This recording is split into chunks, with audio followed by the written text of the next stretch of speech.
Good morning student, मैं महेंद्र कुमार वर्मा एक बार फिर से संस्कार उच्च माध्यमिक विद्यालय बड़ाऊ की ऑनलाइन क्लासेस में आपका हार्दिक अभिनंदन करता हूं, स्वागत करता हूं। जैसा कि अपन ने पिछली क्लास में पढ़ा था, अपना टॉपिक जो चल रहा है वो अलंकार का टॉपिक चल रहा है। इसमें टोटल अपने जो है अलंकार का टॉपिक जो है वो 2 अंक आता है परीक्षा में।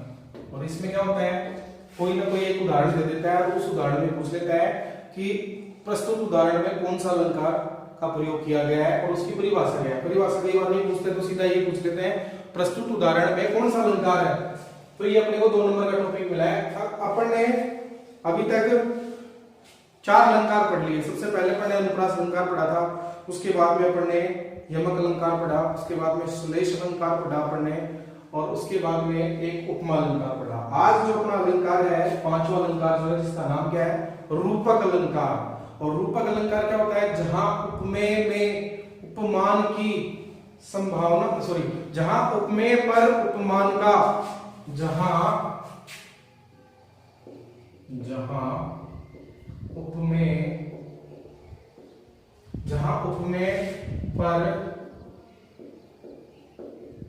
जहां उपमेय पर उपमान का अभेद आरोप, जहां उपमेय पर उपमान का अभेद आरोप स्थापित किया जाए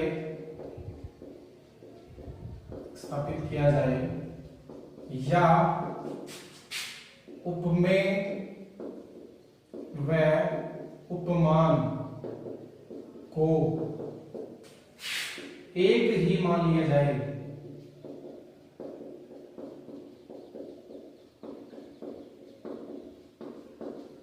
वहां क्या होता है, रूपक अलंकार होता है। जहां उपमेय पर उपमान का अभेद आरोप स्थापित किया जाए या उपमेय व उपमान को एक ही मान लिया जाए, वहां पे होता क्या है, वहां पे होता है रूपक अलंकार। अब उपमेय अपन ने उपमा अलंकार पढ़ा था, उसमें अपन ने 4 चीजें बताई थी, उपमेय, उपमान, साधारण धर्म और वाचक शब्द। तो इसमें उपमेय क्या होता है, उपमेय क्या होता है, जिसके बारे में बताया जाए। उपमेय और उपमान क्या होता है, उपमेय और उपमान जो है वो दोनों क्या होते हैं, या तो एक मान लिया जाए जहां उपमेय पर उपमान का अभेद आरोपित स्थापित किया जाए, या उपमेय व उपमान को एक ही मान लिया जाए, वहां पे रूपक अलंकार होता है। जैसे उदाहरण की बात करते हैं, उदाहरण अपनाए, अंबर पनघट में डुबो रही, अंबर पनघट में डुबो रही तारा घट उषा नागरी। अंबर पनघट में डुबो रही तारा घट उषा नागरी। अब देखो इसमें अंबर क्या है, अंबर है उपमेय, पनघट क्या है, उपमान। तो अंबर उपमेय में पनघट उपमान का अभेद आरोप स्थापित किया गया है। उसी प्रकार से तारा घट, तारा क्या है, उपमेय, और घट क्या है, ये उपमान है। और इसी प्रकार से उषा क्या है, उपमेय है, और ये नागरिक क्या है, ये उपमान है। तो देखो 3 उपमेय और 3 उपमान हो गए इसमें। और अभेद आरोप स्थापित किस किस के बीच में किया गया है, उपमेय और उपमान। अब अंबर तो क्या हो गया, उपमेय हो गया, और पनघट क्या है, उपमान। तो अंबर उपमेय में पनघट उपमान का अभेद आरोप स्थापित किया गया, प्लस तारा जो है, तारा घट, तारा उपमेय में घट उपमान का अभेद आरोप स्थापित किया गया है। और उसी प्रकार से उषा उपमेय जो है उसमें नागरी उपमान का भेद रहित आरोप जो है वो बताया गया है, इसलिए यहाँ पे रूपक अलंकार है। इसमें छोटी सी बात और बता देता हूं आपको इसकी छोटी सी पहचान है कि उपमेय और उपमान, उपमेय और उपमान, इन दोनों के बीच में एक ये डैश का निशान आता है। जो उपमेय और उपमान होंगे उनमें क्या आएगा, उनमें आएगा डैश का निशान। जो भी उपमेय और उपमान होंगे उनमें एक डैश का निशान आएगा दोनों के बीच में। ये है इनकी परिभाषा या पहचान करने का तरीका है। तो यहाँ पे इस उदाहरण में क्या होता है अपने को, अंबर पनघट में डुबो रही तारा घट उषा नागरी। तो अंबर उपमेय में पनघट उपमान का अभेद आरोप स्थापित किया गया। उसी प्रकार से तारा जो है, तारा उपमेय जो है उसमें घट उपमान का अभेद आरोप स्थापित किया गया है। और उसी प्रकार से उषा उपमेय जो है उसमें नागरी उपमान का अभेद आरोप स्थापित किया गया है। इसी प्रकार से एक और उदाहरण है, एक और उदाहरण की बात करते हैं। जैसे इसमें तो हो गया है, एक और उदाहरण जो उसमें क्या है, जैसे तेरे नयन कमल बिनु जल के, तेरे नयन कमल बिनु जल के। अब देखो मैंने आपको छोटी सी एक जो बात बताई थी कि भाई इनकी पहचान क्या है रूपक अलंकार की, क्या उपमेय क्या उपमान है, क्या उपमेय है और क्या उपमान है। तो इसमें देखो मैंने एक छोटी सी आपको बात बताई थी कि इसमें उपमेय और उपमान जो भी होंगे ना उनके बीच में एक डैश का क्या आएगा, निशान आएगा। तो ये तो हो गया उपमेय पहले वाला और ये हो गया उपमान, और दोनों के बीच में ये डैश का निशान है। तो इसमें नयन उपमेय पर कमल उपमान का अभेद आरोप स्थापित किया गया है। इस दूसरे उदाहरण में क्या बताया गया है कि तेरे नयन कमल बिनु जल के, इसमें नयन उपमेय पर कमल उपमान का अभेद आरोप स्थापित किया गया है, इसलिए यहां पर रूपक अलंकार का प्रयोग किया गया है। इसलिए यहां पर रूपक अलंकार का प्रयोग किया गया है। रूपक अलंकार के भेद की अगर अपन बात करें, रूपक के भेद, रूपक के अगर भेद की बात करें तो ये तीन प्रकार के होते हैं, सांग रूपक, निरंग रूपक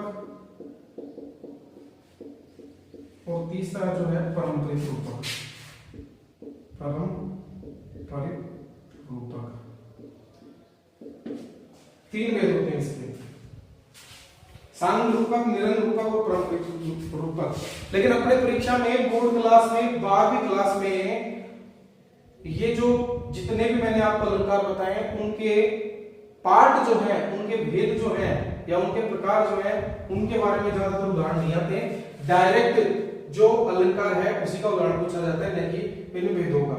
लेकिन फिर भी ध्यान में रखने के लिए कुछ पूछ ले कि भाई रूपक के कितने भेद हैं, तो ये तीन प्रकार के भेद हैं, सांग रूपक, निरंग रूपक और परंपरित रूपक। अब अपन छठे अलंकार की बात करते हैं। अपने को रूपक अलंकार में केवल एक ही चीज का ध्यान रखना है, जहां पे उपमेय और उपमान आ गया उन दोनों के बीच में छोटा सा डैश का निशान आएगा। और इसका मतलब क्या है, उपमेय पर उपमान का अभेद आरोप जो है स्थापित किया जाता है, या दोनों को एक समान मान लिया जाता है। पता ही नहीं चलता कौन सा उपमेय और कौन सा उपमान, दोनों को कई बार जो है एक ही मान लिया जाता है, तो वहां पे होता है रूपक अलंकार। अब बात करते हैं अपन छठे अलंकार की, जिसका नाम क्या है, उत्प्रेक्षा अलंकार। अपना छठा अलंकार जो है जिसका नाम क्या है, उत्प्रेक्षा अलंकार। अब देखो इसमें भी वही चीजें आएंगी जो चीजें उपमा अलंकार में आई थी ना, वही चीजें रूपक अलंकार में भी आएंगी और वही चीजें जो है उत्प्रेक्षा अलंकार में भी आएंगी।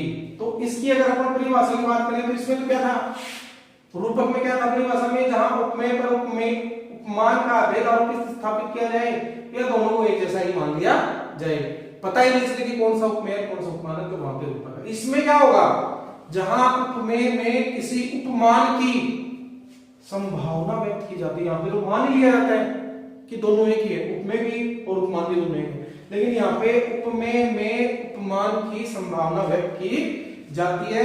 यद्यपि दोनों अलग अलग होते हैं लेकिन समान धर्म होने के कारण उसमें जो है संभावना व्यक्त की जाती है। परिभाषा क्या हुई इसकी? जब उपमेय में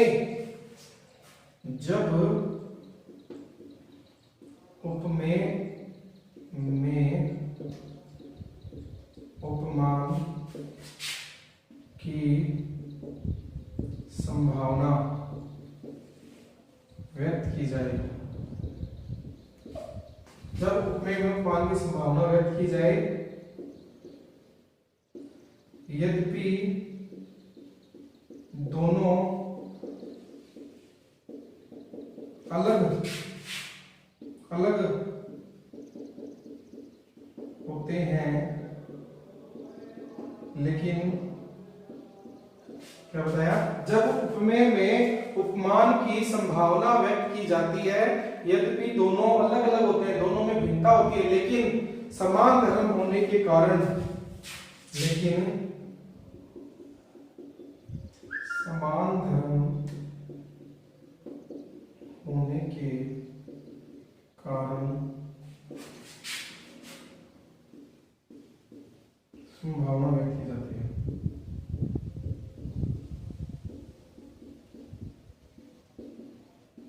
समान धर्म होने के कारण संभावना व्यक्त की जाती है। जब उपमेय में उपमान की संभावना की जाती है, यद्यपि दोनों अलग अलग होते हैं, विभक्त होते हैं, लेकिन समान धर्म होने के कारण संभावना वहां पे व्यक्त की जाती है कि दोनों एक जैसे हैं। यहाँ पे संभावना होगी, यहाँ पे तो मान ही लिया जाता है, क्लियर ही कर दिया जाता है यहाँ पे कई बार तो कि एक ही है दोनों, लेकिन यहाँ पे संभावना व्यक्त की जाती है। और संभावना व्यक्त करने के लिए कुछ वाचक शब्द आएंगे। संभावना व्यक्त करने के लिए, संभावना व्यक्त करने के लिए मानू, मानो, मनहू,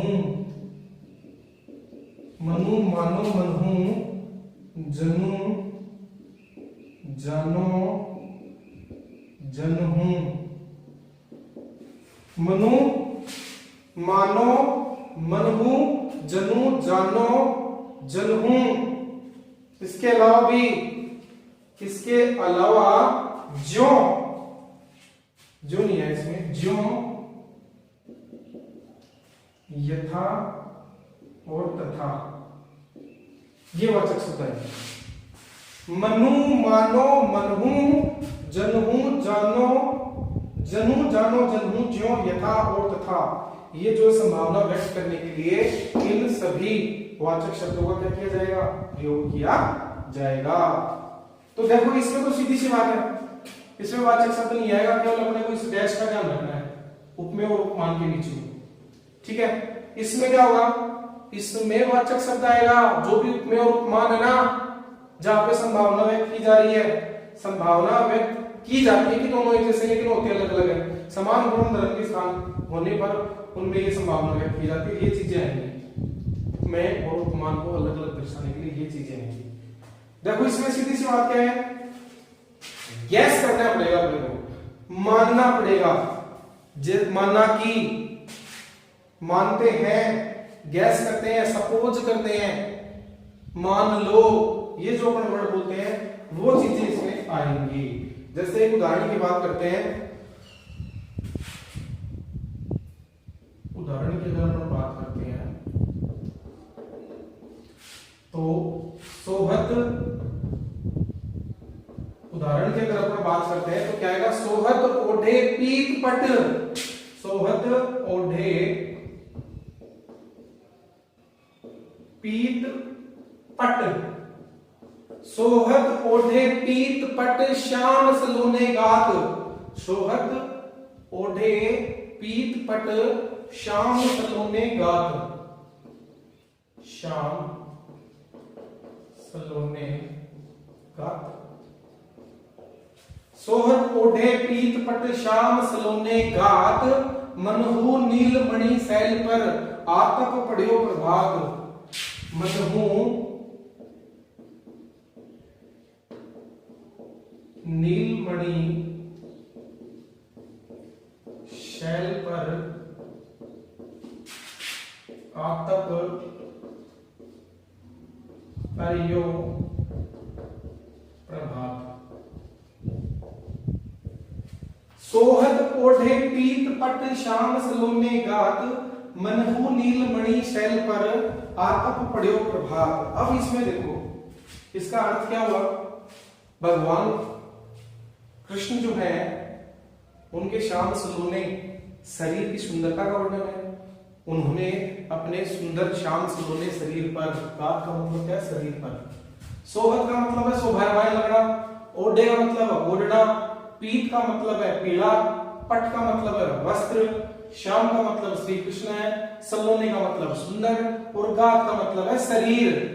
कि भगवान श्री कृष्ण जो है उसने अपने सुंदर शरीर पर पीले रंग का वस्त्र धारण कर रखा है, जो बहुत ही क्या लग रहा है, शोभायमान लग रहा है, सुंदर लग रहा है, या सुंदर प्रतीत हो रहा है। भगवान श्री कृष्ण ने अपने सुंदर सलोने शरीर पर पीले रंग का वस्त्र जो है वो धारण कर रखा है या ओढ़ रखा है, जिससे उनकी सुंदरता को चार चांद लग गए। यानी अपने सुंदर शरीर पर जब उन्होंने पीले रंग का वस्त्र धारण कर रखा है ना, तो उस वेशभूषा में वो बहुत ही ज्यादा शोभायमान हो रहे, बड़े सुंदर लग रहे हैं। और उनको देख करके ये अनुमान लगाया जाता है, ये गैस किया जाता है। अब आएगी बात अनुमान लगाने की। ये गैस किया जाता है कि जैसे मनहु नीलमणि शैल पर, मनहु का मतलब है ऐसा प्रतीत होता है या लगता है, लगता है, प्रतीत होता है या अनुमान लगाया जाता है। आप देखो मैंने बताया था उपमेय और उपमान को दर्शाने के लिए वाचक शब्द भी इसमें, तो वाचक शब्द देखो जो मैंने आपको बताए थे, जनु जानो जनहु, मनु मानो मनहु, जो यथा और तथा। तो देखो ये वाचक शब्द,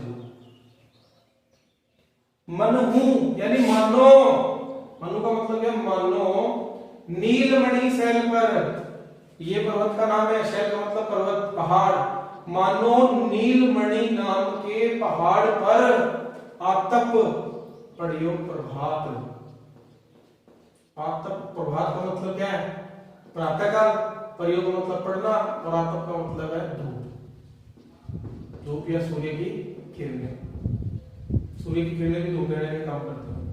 यानी श्री कृष्ण ने अपने श्याम सुंदर सलोने शरीर पर पीले रंग के वस्त्र धारण कर रखे हैं, और पीले रंग के वस्त्र धारण करने के कारण उनका जो सुंदर शरीर है ना, वो बहुत ही अधिक सुंदर शरीर प्रतीत हो रहा है, बहुत ही अधिक शोभामान हो रहा है। और उस शरीर को देख करके, इस शरीर को देख करके ऐसा लगता है कि जैसे मानो नीलमणि नाम का जो पर्वत है ना, उसके ऊपर प्रातःकालीन सूर्य की किरणें जो गिर रही है। यानी प्रातःकालीन मौसम जो होता है, वातावरण जो होता है, जब उसके अंदर सूर्य उदित होता है तो सूर्य की जो किरणें आती है ना, जिसके कारण चारों ओर चहल पहल मच जाती है। तो वो ये नजारा यहाँ पे देखने को मिल रहा है। कहाँ देखने को मिल रहा है, नीलमणि पर्वत पर। यहाँ की सुंदरता जो है ना, वो इससे बताई जा रही है, दर्शाई जा रही है। मानो नीलमणि पर्वत पर जैसे प्रातःकालीन धूप पड़ने के कारण पूरा का पूरा वातावरण जो है कैसा हो गया, शोभायमान हो गया, सुंदर हो गया। जिस प्रकार से श्री कृष्ण का सुंदर शरीर पीले रंग के वस्त्र धारण करने के कारण बड़ा सुंदर लगने लग गया, बड़ा सौभाग्यशाली हो गया, बड़ा शोभायमान हो गया, उसी प्रकार से नीलमणि पर्वत पर जैसे ही प्रातःकालीन सूर्य की किरणें पड़ी, जैसे धूप खिली, तो वहां का पूरा का पूरा वातावरण जो वो भी बड़ा सुंदर हो गया, शोभायमान हो गया। ओके, इसका अर्थ ये। अब अपन बात करते हैं एक और उदाहरण की, जैसे हरिमुख मानो मधुर मयंक, हरिमुख मानो मधुर मयंक। अब यहाँ पे देखो, यहाँ पे भी वही बात बताई जा रही है, संभावना व्यक्त की जा रही है, आस लगाई जा रही है, अनुमान लगाया जा रहा है, गैस किया जा रहा है, प्रतीत हो रहा है। हरिमुख, हरि भगवान श्री कृष्ण, हरि का मतलब क्या है? भगवान श्री कृष्ण का मुख जो है ना मानो मधुर सुंदर मेघ चंद्रमा,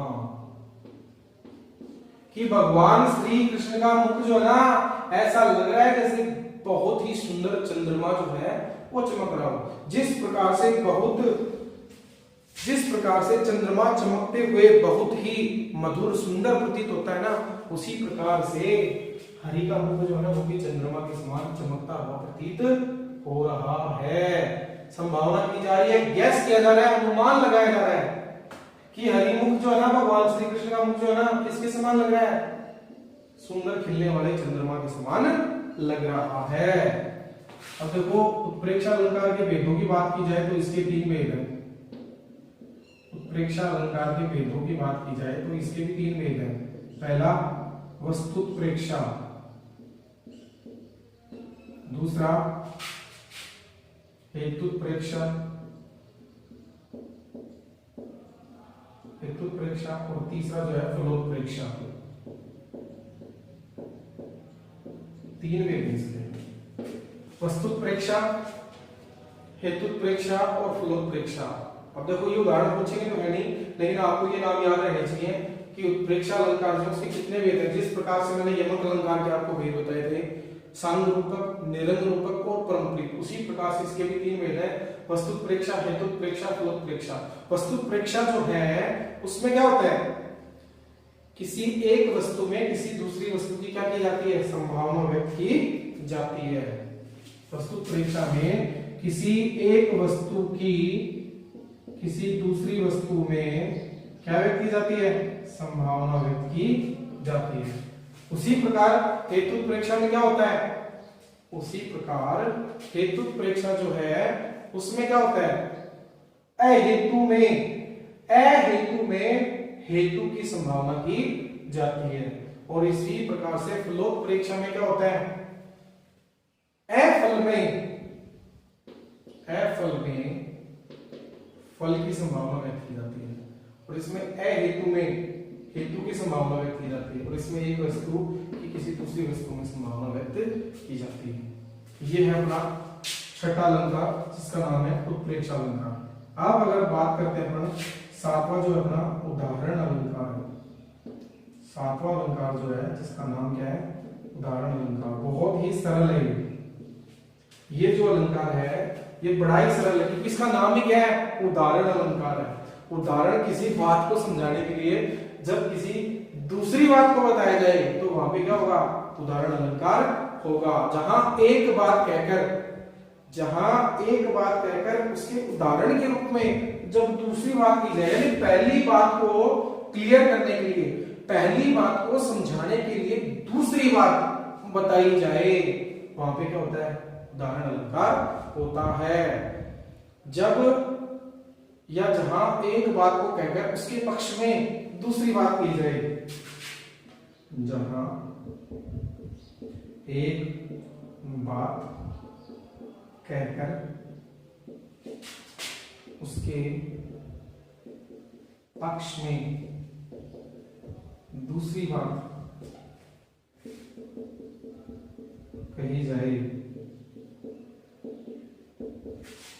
जहां एक बात कहकर उसके पक्ष में कोई दूसरी बात कही जाए, वहां पे उदाहरण अलंकार होता है। यानी एक बात को समझाने के लिए दूसरी बात का सहारा लिया जाता है, वहां पे होता है उदाहरण अलंकार।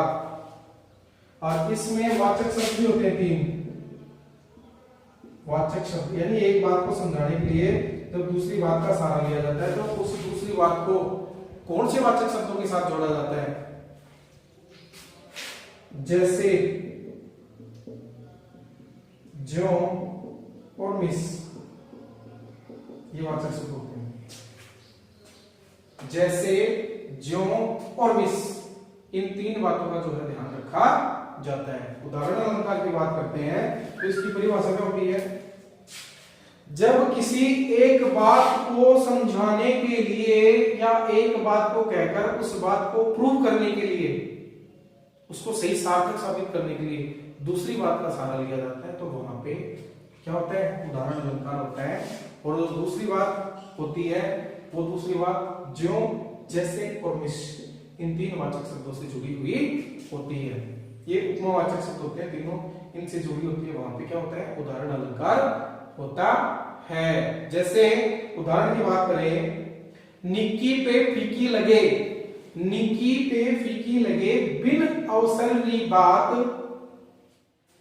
जैसे बरनत युद्ध में रस श्रृंगार न सुहात। उदाहरण की बात करते हैं, एक उदाहरण बताता हूं आपको। निक्की पे फीकी लगे बिन अवसर की बात,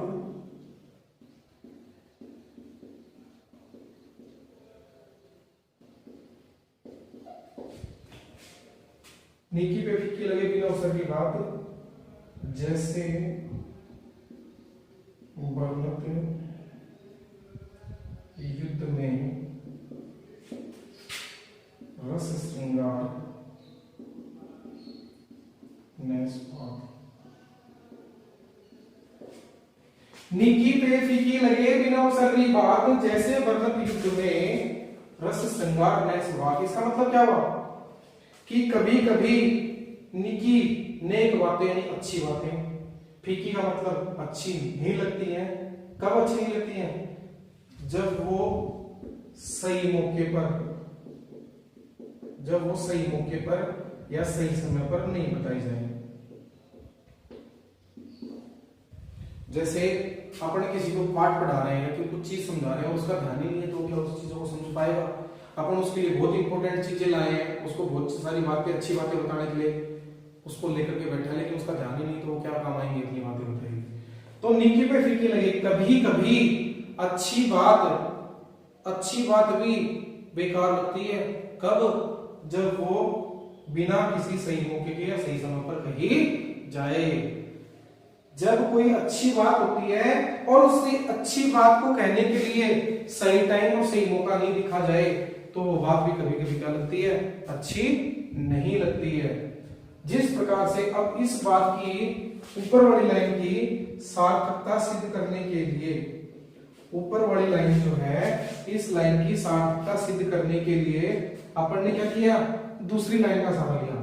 जैसे बरनत युद्ध में, अब जैसे मैंने बताया आपको वाचक शब्द है, तो ये वाचक शब्द हो गया। जैसे बरनत युद्ध में, बरनत का मतलब है युद्ध भूमि में रस श्रृंगार न सुहात, यानी जैसे युद्ध चल रहा हो और वहां उस युद्ध में अगर अपन श्रृंगार रस की बात करें, तो वहां पे वो श्रृंगार रस की बात जो वो अच्छी नहीं लगती, क्योंकि युद्ध भूमि में सुंदरता की बात पसंद नहीं होती है, वहां पे तो केवल युद्ध पराक्रम की बात की जाती है। इसलिए ये बात कही गई है कि निकी पर फीकी लगे बिन अवसर की बात, यानी कभी कभी अच्छी बातें जो कि सही समय पर नहीं की जाए, वो अच्छी बातें भी हमें कैसी लगती हैं, फीकी लगती हैं, बुरी लगती हैं। जिस प्रकार से युद्ध भूमि में श्रृंगार रस की बातें यानी सुंदरता की बातें अच्छी नहीं लगती हैं, उसी प्रकार बिना अवसर की कही गई बातें भी जो है कभी अच्छी नहीं लगती। इसी प्रकार से एक और उदाहरण है, सबे सहायक सबल के, सबे सहायक सबल के कोई न निबल सहाय, पवन जगावत आग ज्यों